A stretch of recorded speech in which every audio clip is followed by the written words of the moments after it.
Greetings, Upward Bound students and parents. This is Michael Maxwell, Director of the Atlantic Gwinnett Upward Bound and Upward Bound Math Science programs. We are literally less than 1 week away from the start of our summer program, and so we wanted to provide you with just a couple of last-minute pieces of information as you prepare for your child embarking upon what's going to be an amazing experience this summer.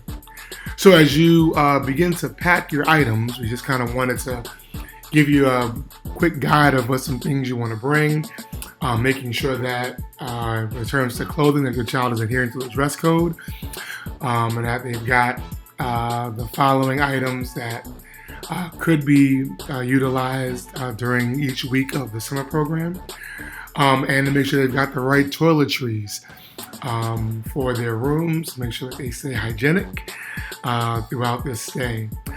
We've got a couple of things that we wanted to bring to your attention as it relates to clothing, and so I'm excited to introduce Miss Jasmine Parks, who is one of the new Upward Bound DeKalb Educational Program Specialists, and she's going to talk about some specific items that relates to leggings and to bathing suits. So take it away, Miss Parks.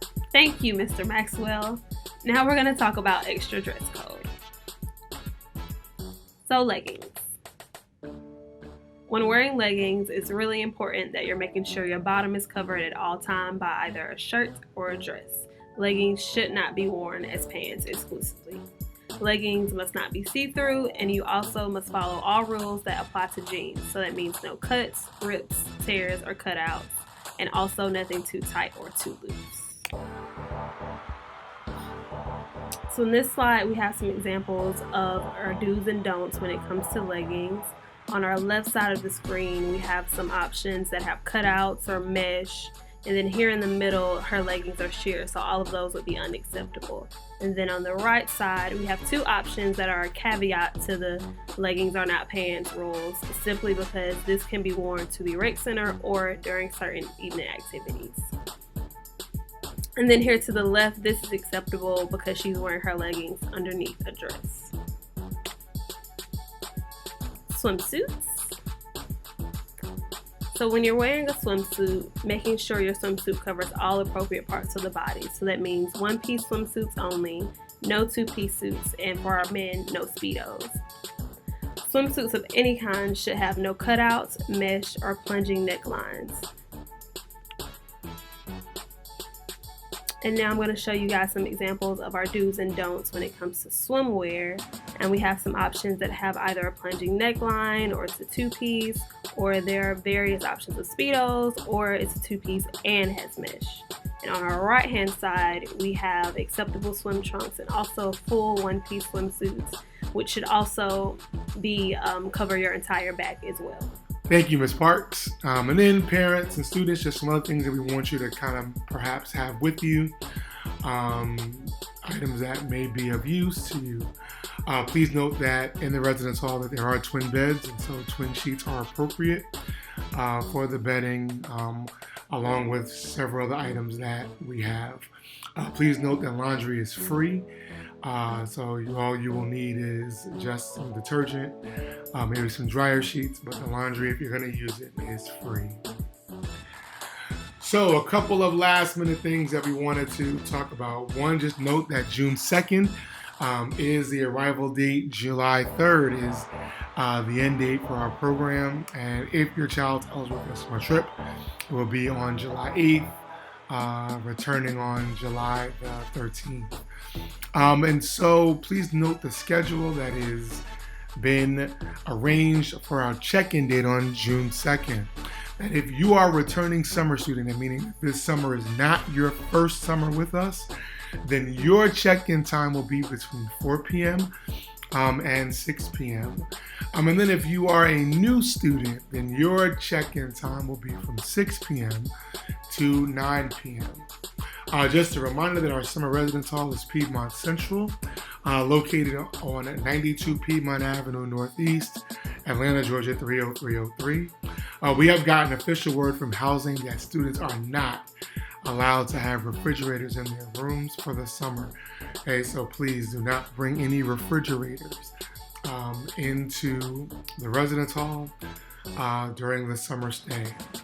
So the entrance to the residence hall is actually located on John Wesley Dobbs Avenue, and parents parking for the check-in will be at the Commons parking deck, and that entrance is also on John Wesley Dobbs Avenue.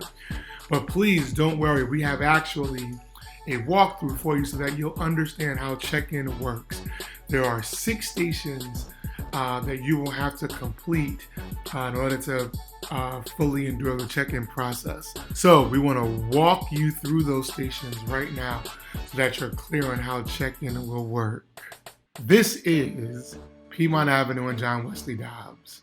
Here is the actual Piedmont Central, the building in which students will be staying for the summer. And so if you are coming from Piedmont Avenue, you actually make a left onto John Wesley Dobbs to access the entrance of the building. If you are coming from 7585, then you'll actually come up or down John Wesley Dobbs to gain access to the building.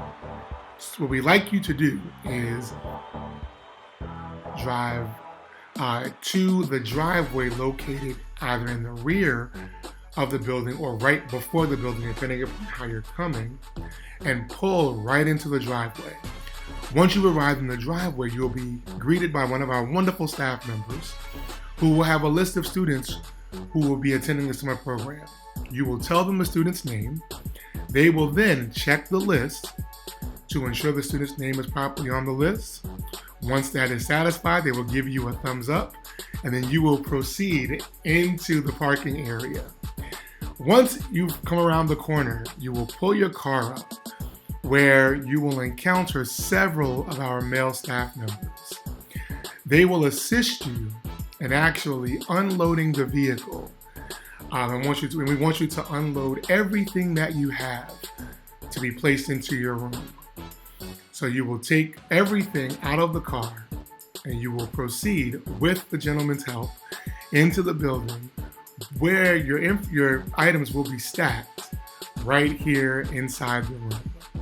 We will make sure everything is together, and you will then proceed with one student and one parent to the next station. Everyone else will go back to the car and go to the designated parking stations that we have.